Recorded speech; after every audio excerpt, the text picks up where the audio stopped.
What's up guys, my name is Ryan Shirley and I want to show you some of my favorite places in the beautiful country of Portugal. So here's my Portugal top 10. Portugal is home to some of the world's most stunning landscapes. The country is full of incredible coastline, intriguing history, and some of the world's biggest waves. From the volcanic islands of Madeira to the scenic Algarve coast, Portugal has so much to offer. Let's start this video off at the vibrant city of Lisbon. Being one of the oldest cities in the world, Lisbon is Europe's second oldest capital city after Athens. I mean, there's just so much culture and history in this city. You can check out the Sanctuary of Christ the King monument. It reminds me of a mixture of Rio de Janeiro and San Francisco's bridge. The Commerce Square is another beautiful spot to explore. One of the coolest parks in Lisbon is the Parque Eduardo VII. It's full of beautifully designed hedges and just a great place to enjoy the afternoon or evening. The Belém Tower is also an important monument that served as a point of embarkation for Portuguese explorers. Lisbon is such a historic city, and I have to say it's one of the most beautiful capitals in all of Europe.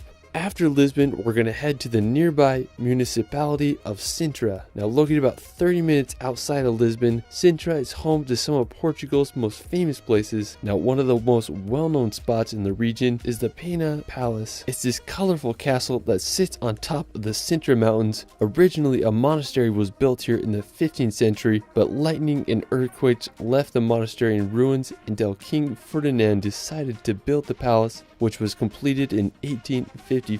Today it stands as one of the 7 wonders of Portugal. Now right next to the Pena Palace are the castles of the Moors. It's a stunningly well-preserved medieval castle that was built all the way back in the 9th centuries. If you visit, you can walk the castle walls and get a little taste of what it must have felt like to live in Portugal during medieval times. Another historical nearby place is Quinta da Regaleira. It's home to the inverted tower, which has a fascinating history regarding the initiation ceremony for Templar Knights.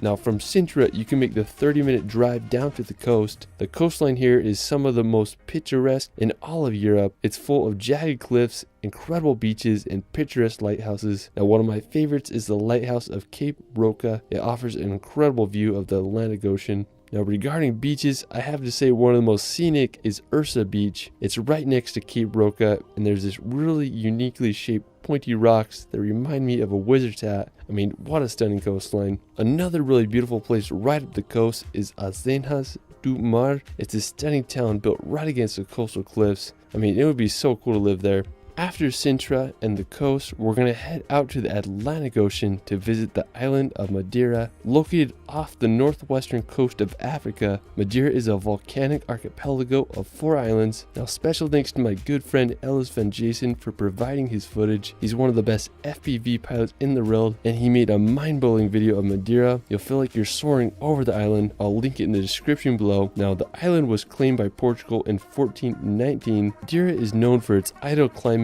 and stunning coastline. I have to say that one of my favorite parts of Madeira is its mountains. They are so jagged and have a stunningly colorful combination. Ellis shows off the ridges from a completely new perspective with his incredible piloting skills. I mean, just unbelievable. If you want to visit the mountains, you can go to Pico do Arriero. It's just a 30-minute drive from Funchal. You'll be able to hike around and get stunning 360 views of the whole island. Now the weather on top can be quite unpredictable. You might get lucky and be right above the clouds. If you're not into mountains, the coastline offers just as much beauty. A lot of the beaches are dwarfed over by massive cliffs. I mean, it's just hard to believe that places like this actually exist. Madeira is just such a unique island, and I hope you all can visit one day. While we're still in the Atlantic Ocean, we're going to head over to the archipelago of the Azores. Located right in the middle of the Atlantic Ocean, the Azores are a group of 9 islands like none other. They remind me of a hybrid between New Zealand and Hawaii, with its rolling pastures and green scenery. The largest island on the Azores is São Miguel. One of the most stunning places on the island is Lago das Sete Cidades.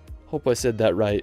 It's a twin lake situated in the crater of a volcano. One lake is green while the other is blue. The nearby Santiago Lake is also an incredibly unique place. The highest point in the Azores and all of Portugal is the massive Mount Pico. The stratovolcano is over 7,713 feet high and last erupted in 1720. From the dramatic coastline to the crater lakes, the Azores just have so many places to see. After the Azores, we're going to head back to the mainland to visit the region of Algarve. Now, the Algarve region is the southernmost part of Portugal. It's famous for its good weather, high standard of living, and incredible coastline. One of the most beautiful towns in Algarve is Lagos. It's this ancient maritime town with more than 2,000 years of history. Today, it's one of the most visited cities in all of Portugal. What I love about Lagos is it's located right next to some of the best beaches. The coast is home to uniquely shaped sea cliffs filled with hidden beaches and sea caves. I would just love to swim to one of those hidden beaches and spend all day there. One intriguing place is Ponte da Piedade. It's full of countless grottos and sea arches to explore. And this summer, I just want to explore the Algarve coast so bad, and there's just so many hidden gems to find. After Algarve, we're going to visit the medieval town of Óbidos. Located about an hour's drive from Lisbon in central Portugal, Óbidos is a romantic medieval town protected by an impressive stone wall. Around the year 713, the Moors established a fortification here, and in 1148, the King of Portugal reclaimed the land after successful storming of the Moorish castle. In the 13th century, the king gifted Óbidos to his queen, and for the following centuries, the village received special treatment from the queens of Portugal, who remodeled and enriched the village throughout the Middle Ages. Today, Óbidos is one of Portugal's most well-preserved medieval cities. The Óbidos Castle is one of the crowning features. It dates back to the 9th century, and now it's a hotel. Óbidos is just such a beautiful medieval town, and I hope y'all can witness it one day. Now, from Óbidos, we're going to make the 1-hour drive to Tomar. Tomar is an idyllic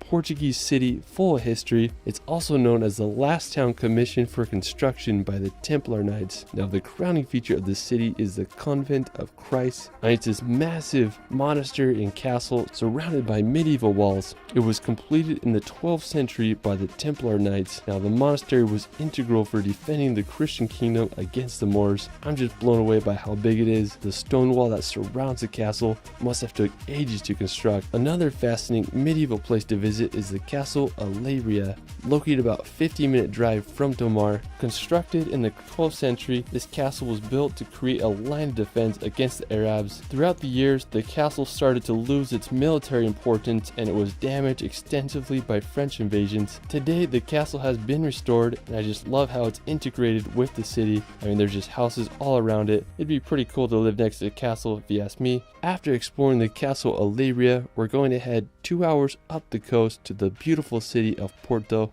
Now, located in the coast of northern Portugal, Porto is the second largest city in the country after Lisbon. It's one of the oldest European centers, as it developed as an important commercial port during Roman times. Today, it's one of Europe's most vibrant cities. I just love how colorful all the buildings and roofs are. The Luís I Bridge is one of the most recognizable features, as it spans across the river. Now, while we're still on the river, I recommend taking a boat ride or car up the Douro Valley to witness some of the best wine country in the world. Wine has been made in this valley for over 2,000 years. The region is full of endless terraced vineyards that line the powerful Douro River. I mean, what a beautiful spot, especially if you're into drinking wine. Alright, after exploring Porto and the Douro Valley, we're going to head back to the coast to visit possibly the most gnarly piece of coastline in the world, Nazaré. Now, located just a 90-minute drive from Lisbon, Nazaré is a historical coastal town that is famous for being home to the biggest surfable waves on the planet. Every winter season, the waves can reach over 100 feet high. Now, the best place to see the waves is the 16th century fort of St. Michael the Archangel. It's located right on the cliff. I'm surprised it hasn't collapsed into the ocean after being battered by wave after wave for so many centuries. Alright, well, that is it for my Portugal top 10.